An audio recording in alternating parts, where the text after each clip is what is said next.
What's up na naman sa inyo mga ka-uwo? Ayan, dahil katatapos lang nga ng aming trabaho, hindi na nga ako nagluto. Siyempre, tatawagin natin yung bagong salta sa aming company. At yan nga mga ka-uwo, pakyat na nga ako dyan sa hagdan na walang elevator. Pupuntahan nga natin siya sa 5th floor dahil andun ang kanyang kwarto mga ka-uwo. Ayan, kakwarto niya nga pala sila Sir James. At pagbubuksan na tayo ni Direk Billmore mga ka-uwo, siyempre, tinuro niya kung saan siya natutulog ka-uwo. At siyempre, pinuntahan niya na yung bago para sabihan na nandito ako sa kanilang kwarto. At habang hinintay natin ang bagong salta sa aming company, ayan, sumilip nga muna tayo kung anong niluluto ni Direk Billmore. Napakasarap naman na niluluto ni Direk Billmore. Wow. At andito na nga tayo sa baba mga ka-uwo. Ayan, di ko na na-video kanina yung pag-alis namin sa kanilang kwarto dahil nagmamadali ako. At siyempre, nakasabayan natin ang player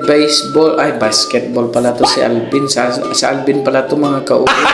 So, siyempre, kami naman pupunta na sa aming kakainan mga ka-uwo. Ayan, peace be with you, sabi na naman itong kasama ko.